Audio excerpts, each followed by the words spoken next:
I don't like tomato, by the way.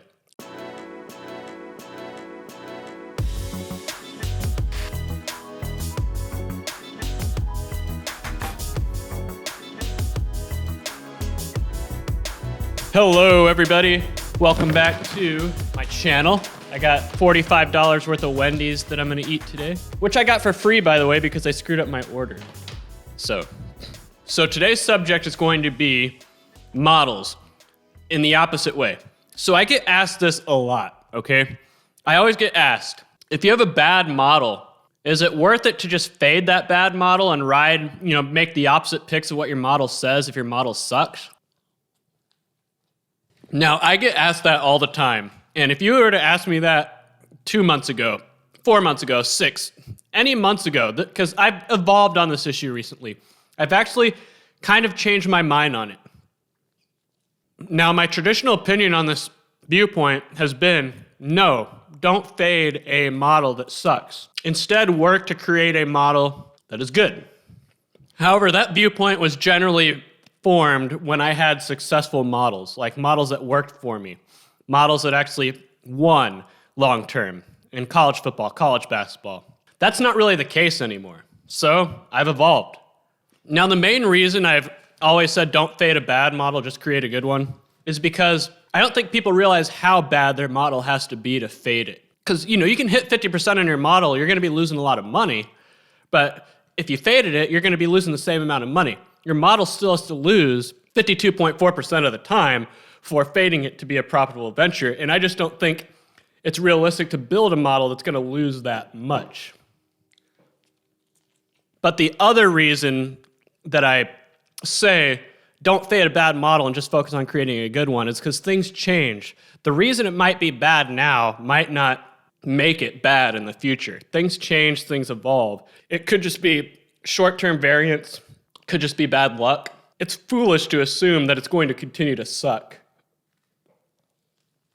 Now let's take a look at how my model is doing in college football right now against the spread. Least squares, 47.9%. K nearest neighbors, 49.2%. Gradient boost, 49.6%. Random forest, 46%. Support vector machine, 47.1%. Neural network, 46.3%. And combo, 49%. That was against the spread. I mean, totals, gradient boost, 44.9%. Random forest, 46%. Combo, 46.8%. So I do have models that have shown over the span of about 500 plus plays this season in college football that if I were to have faded them, then they would have profited. Like if I had faded the gradient boost on totals this year, I'd be hitting about 54%, 55%, not bad.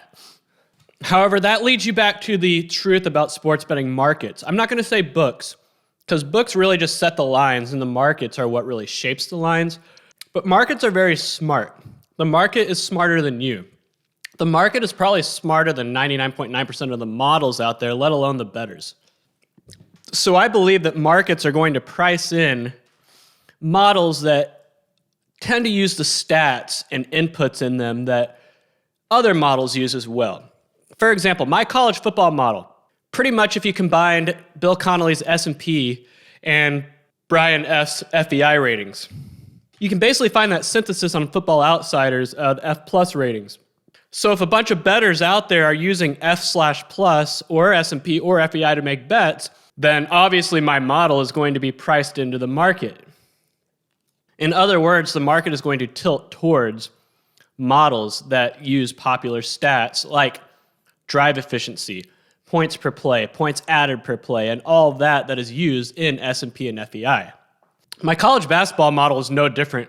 It was a 4 factors based model, and the 4 factors, which is effective field goal percentage, turnover percentage, free throw rate, and offensive rebounding percentage, those are the 4 most popular stats used in a betting model for college basketball or even the NBA. So naturally, this past college basketball season, my model did very poorly in terms of pregame, spread bets, and total bets because it was probably a 4 factors based model.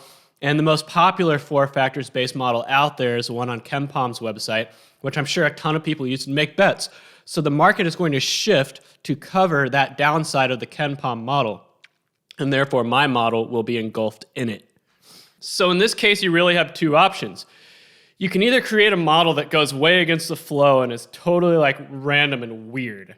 That was my college football model that I profited with 4 years in a row. It was very simple and it was very weird. It went against the flow. It was so simple that it made it very hard to do something like run my stats website that I run for my college football model this year, because you guys, it would have been boring and too simple and it wouldn't have made any sense.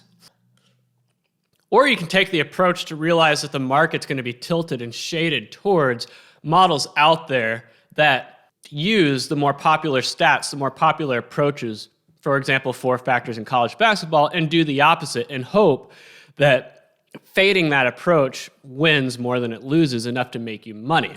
Now, even all the way up until 2 months ago, I would have said that approach is stupid. Don't do it, just build a good model.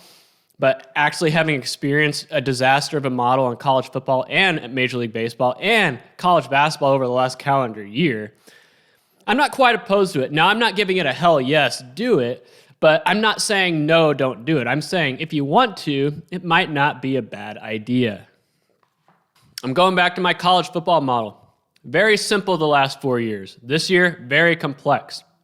And I just had a horrible, horrible season. Probably because it goes with the flow a little too much. It's better to be simple and random and against the flow than complex that goes with the flow. Because if you're going with the flow, even if you're really complex like mine is with all the machine learning approaches and everything like that, you're still going with the flow. You're still going to be on the side that the market is shaded to.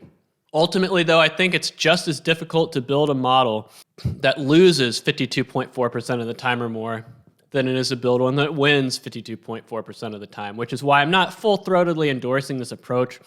But if you compare it to kind of like daily fantasy in a way, where the winners of the grand prize pool contest usually have lineups that are way against the flow, that are going to bust and finish last place 99% of the time, but that 1% of the time, when everything comes together, they're in the running to win the grand prize. It's kind of like that. It's kind of like that here with models, sports betting models. If you do what no one else is doing, you might find yourself an edge. And that's all I have to say about that. I hope you enjoyed this video, and I will see you guys next time.